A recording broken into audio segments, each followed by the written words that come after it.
No, no. In all seriousness, I thought the keys to the game when we came in were limiting them, their perimeter guys offensively, and I thought we did a pretty good job of that.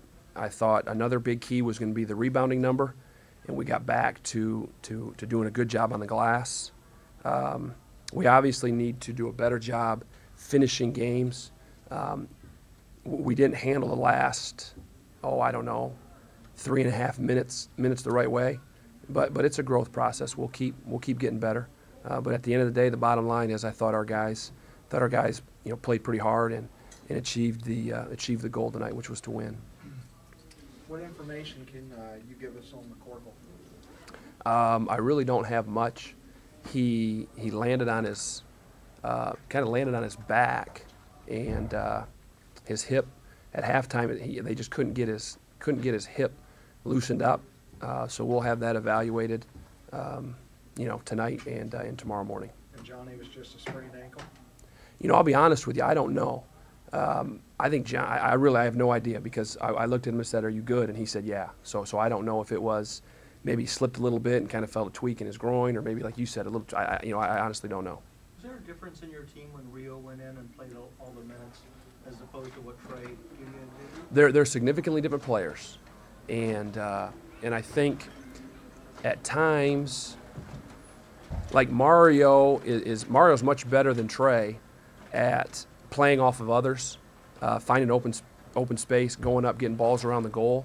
And Trey's much better than Mario at just catching it, 6 or 8 feet off the block, and then working to get his own shot. And I think at times our team, when he's in there, kind of tries to rely on him to manufacture his own baskets, and that's not where he's at his best. But I do think as he continues to develop, he's going to get better at that.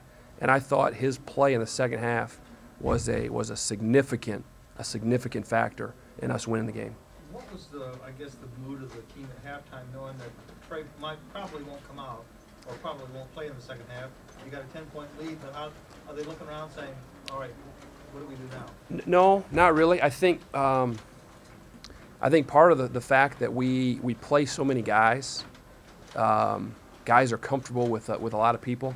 I think if we'd have been in a situation where, let's just say in this situation, Mario was a guy that played every other game or only played 5 or 6 minutes a night, then maybe I think you could start looking around and wondering how this is going to go.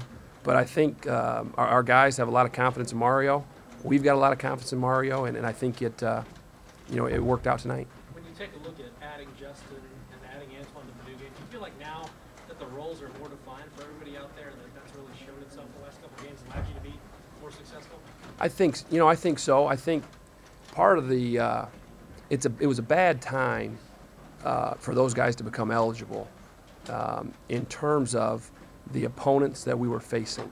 Do you know what I mean? I don't know that without them at West Lafayette that date that there's much difference. Do you know what I mean? So there is some of that feeling out. Some guys are like, well, wait a minute, I'm getting some of my minutes taken, and we've lost the last 2 games, you know what I mean?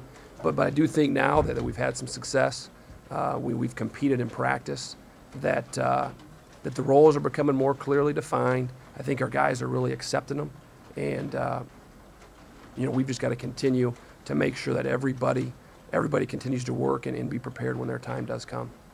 Talk a little bit about Antoine Boyd's defensive performance on Alex Young tonight.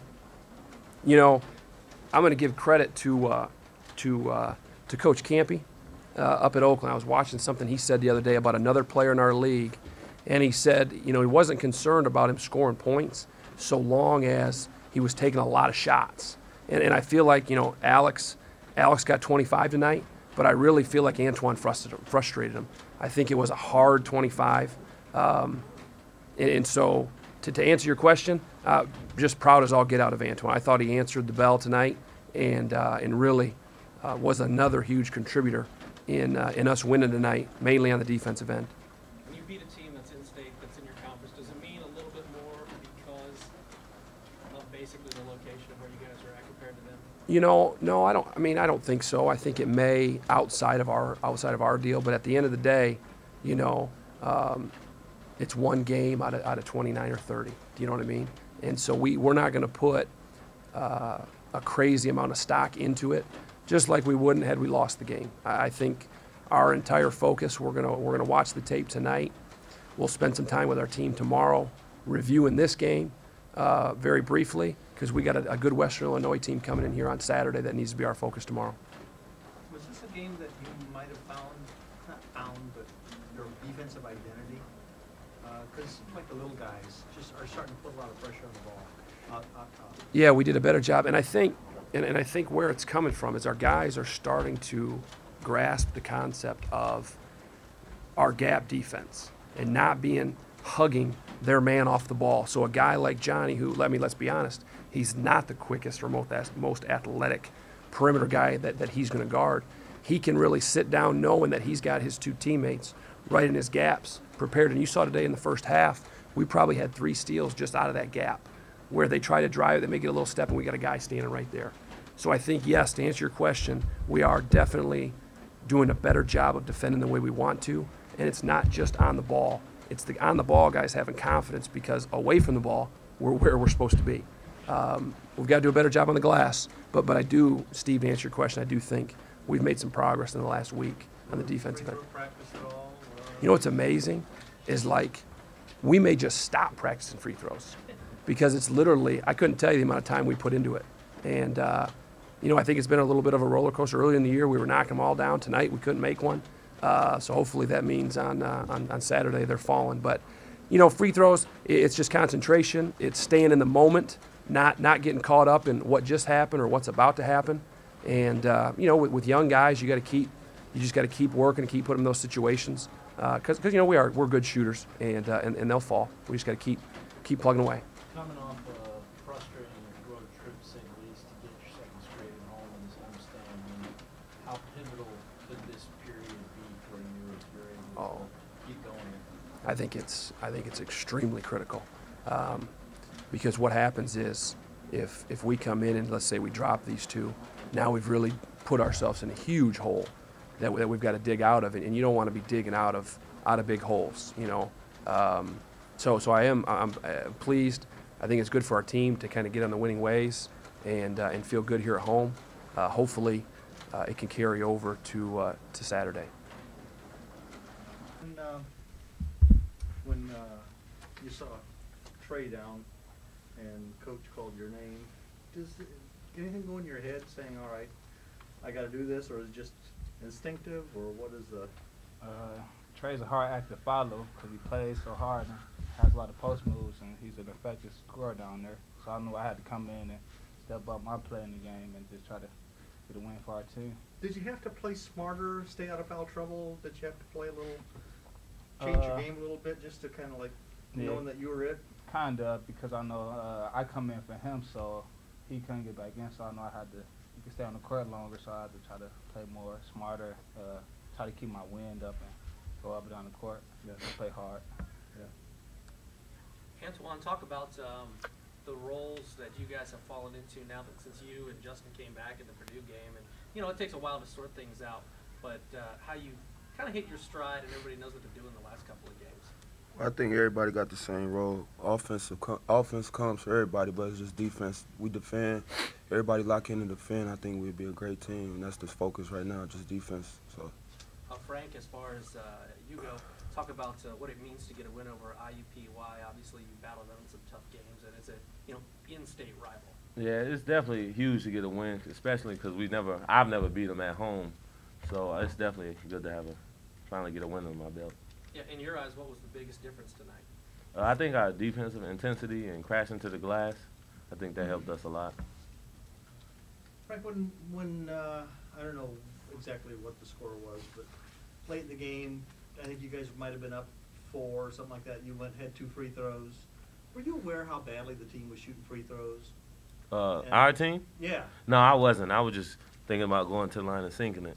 Yeah, but I didn't know if, like I said, it was what goes through the head saying, all right, if I know I drop both these, we got it. Yeah, that's it. I just want to go to the line and sink it. I was pretty confident in myself that I'd make it. How was it? Did you kind of think that it was going to be a battle of? I know you got your teammates, but you and Young. I mean, was there a kind of an unsaid rivalry there between you two? I wouldn't think so. I just looked at the game as just another opportunity to get better. So I just came out there with the same mindset as I do every game. So you didn't think about, hey, we're going up against a guy who's projected to be maybe a late first-round draft pick tonight? No, not at all. Antoine, defensively, you guarded Alex Young. What was your game plan going in to try to frustrate him a little bit? It wasn't really just about frustrating, just our principles. Make him take contested jump shots, try to eliminate him from driving right and driving left. So I think we did a pretty good job making him take a lot of contested jump shots. So I think we did a pretty good job on it. When you have such an important defensive assignment that you've got to contain, some say he's the best player in the league, does that affect how much you can do offensively because you're devoting so much of your energy at the other end of the floor? No, not really, because, I mean, our defense is not just locked on one person. It's a team defense. So, like I said, like our team defense, it's not just one person that held what did to Alex Young. It's our whole team defense. So, being an Indiana guy, Antoine, how big a win is this for your program against a more veteran IUPUI program? They've been Division I longer than you guys have. So does this kind of give you a sense of accomplishment? well, not really accomplishment. I mean, it's just another game. Like we 2-3 3-3 in the summer league now. They 2-3. So we win this next game and put us right back in the race. So we just taking it one game at a time. Mario, this is your second really good game in a row. I know I asked you this the other night about is this your breakthrough, but are you just getting more and more comfortable every time you go out on the floor? Yeah, I go out here. I try to prepare harder before the game to get my mind right to go into the game and play harder. I think I just got to get adjusted and just know what I can do and just keep doing it. When Trey goes out, how much does that affect what you guys do offensively and defensively? Like, do you speed up the tempo when Mario's in there or Kibby's in there rather than Trey? Yeah, I think we run more in transition because Trey's so dominant down low. Not saying Mario wasn't dominant, but Trey's so dominant down low. But I think they two different type of games. Mario likes to run the court, so I think we better in transition when Mario's in the game. But either way it is, I think we're a great team with Mario or Trey in the game. So. Frank, was there any conversation among the team at halftime about, when Trey went down, was there any conversation about, all right, I don't think we got Trey coming back, here's what we got to do? Was there any kind of like talk among you guys about that?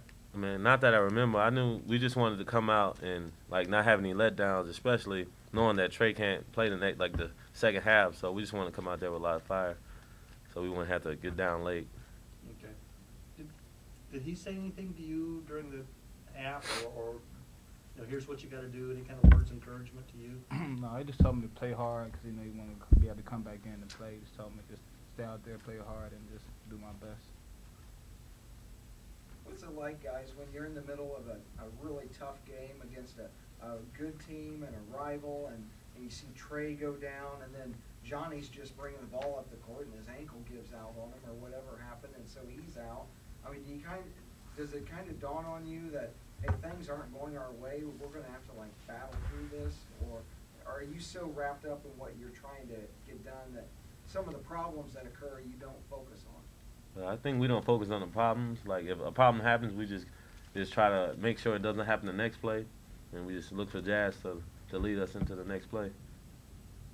How different is it when Justin Jordan gets a rebound as opposed to Zach Blackmeyer or Johnny Marlin? Because Justin grabs those rebounds and he's gone down the floor. Do you ever find yourself trailing the ball because you didn't get down the floor quite as fast as Justin is? Yeah, it's definitely it's not that much of a big difference between Blackmeyer and Justin, but it's definitely a difference, and I found myself behind it a little bit because he's so fast, and